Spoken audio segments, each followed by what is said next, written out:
Jules, how do they win it without Mbappe? It's a good question because of all the greatest wins that they've had this season away from home, and they've had a few at United, Old Trafford against United in the group stages, in Barcelona, in Munich.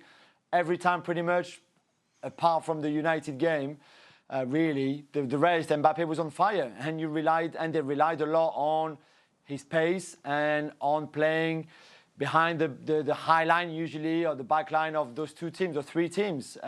If he's not there tomorrow, you've got two different profiles. Mauro Icardi, who can't really run in behind, and Moise Kean, who can run in behind and has got that power and that pace, but he's still very raw for this kind of level against those kinds of defenders. So it would be down to Pochettino what kind of game plan that he starts, but certainly without him, Mbappe is going to be much, much harder. They can do it, of course. They have to play with the same intensity that they showed in that first half at the Parc des Princes last week, the same team spirit and unity, solidarity that we saw in all those big away games, especially maybe in Munich above all the others, because they struggled at times, but they never broke.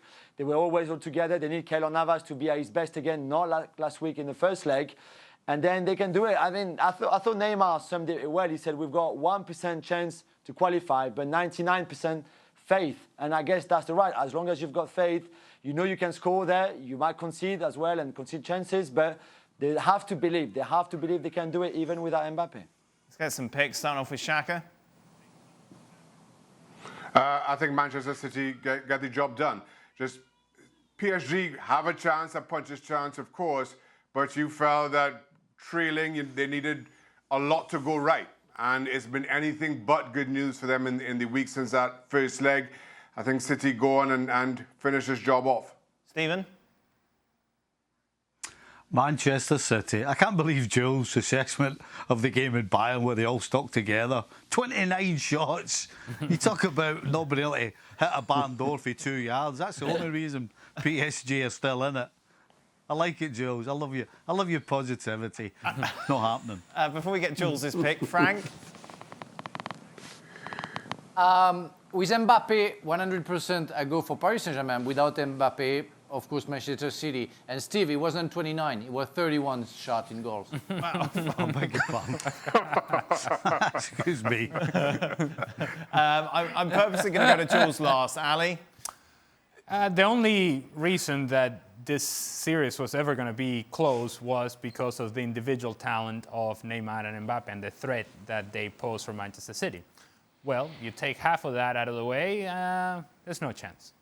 Manchester City advance and will do so easily tomorrow. Finally, Julien Laurent. Wow. By the way, you can play with unity and solidarity and still be dominated by the other team. The heart says PSG, of course PSG are going to do it. And the head says Manchester City. Oh! There you go. Thanks so much for watching ESPN on YouTube. And for more sports highlights and analysis, be sure to download the ESPN app. And for premium content and live streaming, subscribe to ESPN Plus.